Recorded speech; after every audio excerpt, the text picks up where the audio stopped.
In this video, you're going to discover the one thing that you're doing that is suffocating confidence, keeps the pattern of social anxiety and niceness going. And of course, by seeing that, how to really shift this once and for all so you can freely show up as yourself, approach people, be comfortable in your own skin, and really be free of social anxiety in your life. Yes, it's absolutely possible. I've done it. I have helped thousands of people over the years do it through my books, online trainings, my coaching programs, my events. So I know for a fact it's possible, and I'm going to share the biggest obstacle, the kryptonite that stops most people from ever doing this. And of course, kryptonite is a reference to Superman, if you're not familiar with that. Honestly, I'm not a huge Superman fan, but kryptonite's a pretty well-known reference to the thing that like sucks Superman's power away, and he just can't function. And the bad guys apparently always have kryptonite to get him.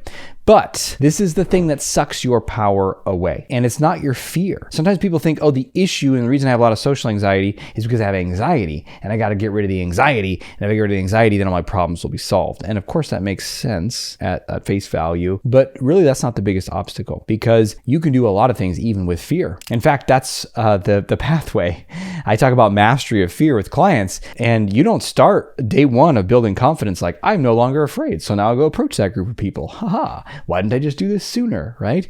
Well, unless you're like giving yourself a lobotomy and then go trying to approach those people, you're probably going to be afraid. And instead, you got to think of it as a form of strengthening or training where it's uncomfortable, but you build a muscle over time. And then eventually, the things that used to scare you no longer scare you. And you build this mastery over your fear, but it happens over a process over time. But that's absolutely doable. And when you start, you're doing it scared. You're doing minor things that are not overwhelming to you. So the fear is not the obstacle. Sometimes people think, well, I'm not very good socially. My social skills aren't that good, or I'm not assertive. I don't stand up for myself. Also, challenges, also things that you want to learn and develop, absolutely. But they're not the kryptonite. They're not what stops you. Your lack of social skills, your lack of assertiveness is not what really stops you. There's only one thing that stops you. And this is a very powerful and dangerous confidence killer because it can interfere before you're building confidence, during the process where you're really trying to learn this skill and capacity, and kind of always be there in the background. So that's why the more aware of you are, the better. And the kryptonite is a story you have that says it's not going to work or I can't do this. That is what's going to kill your potential for confidence because that's what's going to stop you potentially from even starting. I can't do this doesn't necessarily mean I can't go talk to those people or I can't speak up in this environment. Not a specific behavior. I'm talking about the global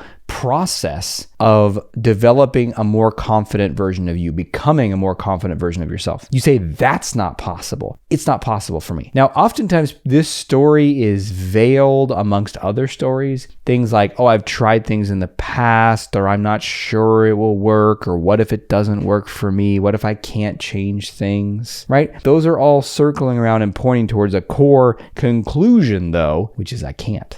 And so what does that mean? Well, that means I don't try. That means I don't really invest myself in something. That means I don't go out and apply, or I don't join a program, or I don't take actions consistently over time, right? Just put it in a different context for a metaphor, right? Let's say someone is really unhealthy, out of shape, they don't eat well, they're very sedentary, they have bad habits, that sort of thing. And then someone's like, hey, there's a way for you to get really fit and active and feel energized in your body. And the person says, that sounds great, but that's just not possible for me. Now, usually there's a backup story as to why. I got bad genes. I didn't learn healthy habits when I was young. I got a bad knee. I tried diets in the past and I don't have the willpower, whatever it is, right? They got maybe a collection of stories that support the conclusion. And it's the same when it comes to confidence. And I know when you're in that story, it feels completely true. Now, from the outside, someone's like, what do you mean you can't get healthier? There's like 1,000 ways to do it. Let me show you. Let me help you. People are like, no, this is not going to work, right? And that's how we can be with confidence. And so what will happen is oftentimes people will start to explore my books or materials or consider working with me. And that story will creep up and then I can't, or we put the book down, we say, I'll read it later. And then it can also creep in as someone is in the process. So you're reading the book or you're in the mastermind or whatever, you're doing something and you're following the steps and you're a couple months in and that story says, I don't know, man, this is probably not going to work ultimately, so maybe you should just stop.